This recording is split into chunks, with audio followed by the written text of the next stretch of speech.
நடிகர், எழுத்தாளர், திரைக்கதை ஆசிரியர், இயக்குனர், தயாரிப்பாளர் என பல்வேறு துறைகளில் தன் ஆழமான முத்திரையை பதித்த மலையாள திரையுலகின் மூத்த கலைஞர் ஸ்ரீனிவாசன் இன்று காலமானார். அவருக்கு வயது 69. அவரது மறைவு மலையாள திரைத்துறையையே சோகத்தில் ஆழ்த்தியுள்ளது. திரையுலக பிரபலங்கள், ரசிகர்கள் மற்றும் அரசியல் தலைவர்கள் என பலரும் சமூக வலைதளங்களில் தங்களது இரங்கலை தெரிவித்து வருகின்றனர். 4 தசாப்தங்களுக்கு மேலாக மலையாள சினிமாவில் நகைச்சுவை கலந்த தனித்துவமான படைப்புகளால் உயர்ந்து நிற்கும் கலைஞராக இருந்தார் ஸ்ரீனிவாசன். இவர் 1956ஆம் ஆண்டு ஏப்ரல் 6ஆம் தேதி கேரள மாநிலம் கண்ணூர் மாவட்டம் தலச்சேரி அருகே உள்ள பாட்டியத்தில் பிறந்தார். இவருக்கு சினிமா மீது ஈடுபாடு இருந்ததால் சென்னையில் உள்ள தமிழ்நாடு திரைப்படத்துறையில் படித்தார். இதையடுத்து 1976ஆம் ஆண்டு B.A. பேக்கரின் மணிமுழக்கம் திரைப்படத்தின் மூலம் நடிகராக அறிமுகமானார். அதைத் தொடர்ந்து 1979ஆம் ஆண்டு வெளியான சங்ககானம் படத்தில் கதாநாயகன் வேடத்தில் நடித்தார்.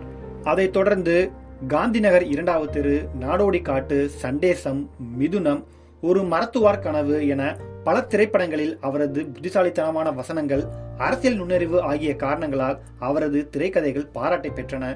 திரைப்பட தயாரிப்பாளராகவும் இயக்குநராகவும் ஸ்ரீனிவாசன் முக்கியமான சாதனைகளை புரிந்துள்ளார்.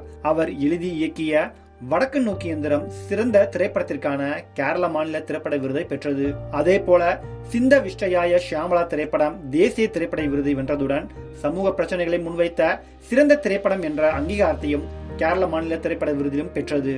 அவை மட்டுமல்லாமல் தேசிய விருது, 2 தென் பிலிம்பேர் விருதுகள், 6 கேரள மாநில திரைப்பட விருதுகள் உள்ளிட்ட பல விருதுகளை அவர் வாங்கியுள்ளார்.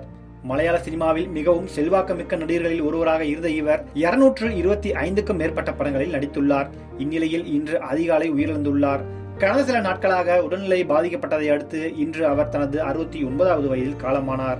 ஏற்கனவே தனது வீட்டில் அவர் சிகிச்சை எடுத்து வந்தது குறிப்பிடத்தக்கது. அவரது மரணத்திற்கான காரணம் குறித்து ஸ்ரீனிவாசனின் குடும்பத்தினர் இன்னும் அதிகாரப்பூர்வ அறிக்கை வெளியிடவில்லை. அவரது உடல்நிலை மோசமடைந்ததை அடுத்து அவர் திருப்புணித்துறையில் உள்ள ஒரு மருத்துவமனையில் அனுமதிக்கப்பட்டார். ஆனால் சிகிச்சை பலனளிக்காமல் உயிரிழந்துள்ளார். அவருக்கு விமலா என்கிற மனைவியும் 2 மகன்களும் உள்ளனர். வினி ஸ்ரீனிவாசன் மற்றும் தியான் ஸ்ரீனிவாசன் இருவருமே பாடகர், நடிகர், இயக்குனர் மற்றும் தயாரிப்பாளராக உள்ளனர். இந்நிலையில் ஸ்ரீனிவாசனின் இறப்பு தற்போது ஒட்டுமொத்த கேரள திரைத்துறையையும் சோகத்தில் ஆழ்த்தியுள்ளது.